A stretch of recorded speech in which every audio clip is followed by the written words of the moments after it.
Hello and welcome to Eye on Africa here on France 24 for the daily news across the continent. Coming up on the show, UN intelligence analysts have spotted movements by M23 rebels in parts of the eastern Congo from which they were meant to have withdrawn. Our correspondent in the region, Aurélie Bazara-Kibungula, brings us the latest. Then with Benin's legislative elections on the horizon, a youthful electorate is looking to keep officials in check. Fresh faces have also emerged on the political scene as we look at what lies in store for Porto Novo and beyond. And while Kenya has a long road ahead tackling athletics doping, World Athletics officials say the country is on the right track. Nairobi recently pledged $25 million over 5 years to help finance more anti-doping personnel, increase testing and investigations, and bolster education programs. Thanks for joining us. M23 rebels in eastern DR Congo this week promised to retreat from a strategic position in the town of Kibumba, even as they conquered territories elsewhere, and it throws confusion over the future direction of a year-long conflict. After the M23 announced its withdrawal last month, the Congolese army slammed the move as a sham designed to distract from the group reinforcing its positions elsewhere. Clashes between the M23, Congolese troops and rival militias have meanwhile continued. Aurélie Bazara-Kibungula has the latest from the region. The M23 have taken control of several localities over the past few days in the Eritrean territory. According to local sources, the most high-profile capture in the village of Nyamilima following violent clashes between the M23 and several local armed groups. Nyamilima is a strategic stronghold. It's located about 20 kilometers from Ishasha, a border customs post with Uganda. Along that same border, the M23 took control of the commercial town of Bunagana last June. This advances by the rebel group on the ground contrast with the official statements of the regional forces. A few days ago, it appears that the M23 had handed over control of another area, Kibumba, to regional troops. The group yesterday also announced its withdrawal from the Bamako military camp.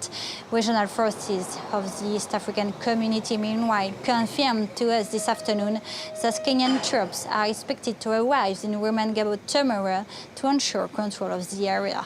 Also, the M23 says that they are retiring from the region at large. Civil society and the Congolese army say that this is an illusion, with the presence of the rebels since Kibumba supposedly ever present. The group denies this. According to a security source, the M23 is now aim to regroup in Masisi, where they are believed to enjoy stronger support. So will they or won't they retreat? The M23 questions continue to be asked. West African leaders have decided not to go through with a threat to sanction Mali for jailing 46 Ivorian soldiers. The regional ECOWAS bloc announced the decision on Wednesday, saying it would aid Togo's mediation team with much needed time in their diplomatic efforts. Let's take a listen. Mr. Ouattara called me and told me he was in discussion with the Malian junta. I told him okay, because it is the spirit of goodwill that must prevail in the sub-region. Also, I don't want my mandate to be crowned with sanctions. It will be said that the Guinean president likes sanctions too much. This doesn't give a good image of my mandate. I don't like to sign sanctions. Malian authorities detained the Ivorian troops after they arrived at Bamako airport on July 10, providing backup security for a UN peacekeeping mission, accusing them of being mercenaries. The move sparked diplomatic tensions between Bamako and Abidjan, as ECOWAS gave Mali a deadline of January 1st to free the troops or face sanctions. Nevertheless, a Malian court last month sentenced the troops to 20 years in prison. Africa's top public health body, the CDC, has announced that the Ebola outbreak in Uganda is coming under control. It's been 39 days since the last reported case, and if no new infections are reported in Uganda by January 10th, the outbreak will be declared over. In more news from across the continent, an Eritrean man convicted for human trafficking and on the Netherlands' most wanted list since 2021 has been arrested in Sudan. Kidan Zecharias Habdemariam was sentenced in absentia to life in prison by an Ethiopian court in June 2021 for starving and torturing African migrants headed for Europe in warehouses in Libya. And finally, government forces in the self-declared Somaliland Republic have withdrawn from a contested town near the border of Somalia after days of deadly protests against central rule. Demonstrations in Las Anod turned violent last week, with government forces accused by opposition parties and rights groups of shooting dead several protesters. In Benin, fresh and younger faces have emerged in the country's political landscape ahead of the January 8th legislative elections. Civil society leaders are running to influence decision-making, also preparing to hold MPs to account who, once elected, tend to disappear from their electoral districts. Smaller parties have helped these newcomers enter Benin's political scene. Emmanuel Soji, Raphael Ntale and Emmanuel Landais tell us more.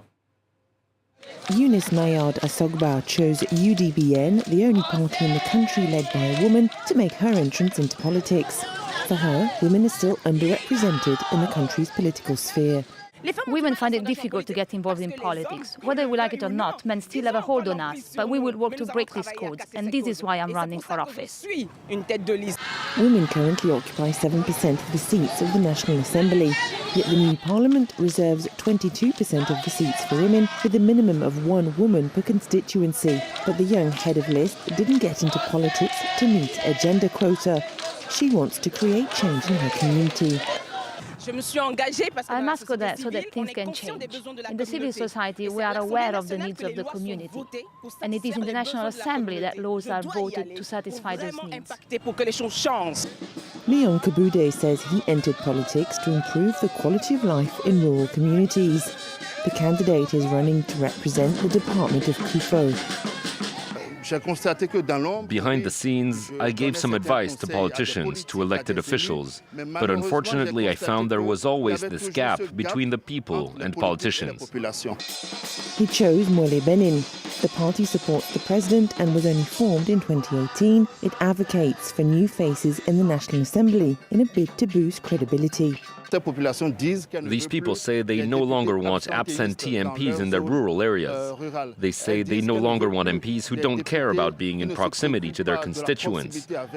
They say they no longer want officials who, once elected, turn their backs on the population. For this political newcomer, these legislative elections are an opportunity to end the presidential party's exclusive control of the National Assembly. Can you imagine there are officials who, in order to vote for a law, raise their finger even if they don't agree, and all vote for this law? We say we don't agree with this law, but they still do it because of the fear. In the previous legislative elections, only 2 presidential parties were able to participate. This time, 7 parties are in the race, 3 of which are opposition parties. And rounding things off, World Athletics President Sebastian Coe on Thursday praised Kenya's commitment to addressing doping after several positive tests for banned substances. The middle and long-distance running athlete factory of a country avoided a ban in November despite an increasing number of its stars being suspended for positive tests. Laurent Bestecker tells us why this is important. Praising Kenya's efforts to address doping in sports, the president of the World Athletics Federation said the country was on the right track as it attempts to tackle the use of performance-enhancing drugs. The fact that all these agencies are in alignment and prepared to work alongside World Athletics and the Athletic Integrity Unit is a very, very important statement. In recent years, Kenya has faced increased scrutiny over the use of banned substances by its athletes. In 2016, the country introduced a new anti-doping law with stiffer penalties and increased testing, helping it narrowly avoid a ban from the Rio Olympics. But it's recently witnessed a series of high-profile doping cases, with the winners of the Paris and Boston marathons both seeing their titles stripped away on doping charges in December. Faced with another potential ban, authorities pledged to spend an additional $5 million a year to support anti-doping efforts. We want to do more education, more sensitization. We want to do more testing, so you're going to see a much broader testing. An international powerhouse of middle and long-distance running, Kenya has produced some of the world's best track athletes over the years and won more than 100 Olympic medals. As of November, 55 Kenyan athletes had been found guilty of doping and were banned from competing. Well, that's all the news we have here on Eye on Africa, but there's plenty more coming up on France 24. From me, it's bye for now.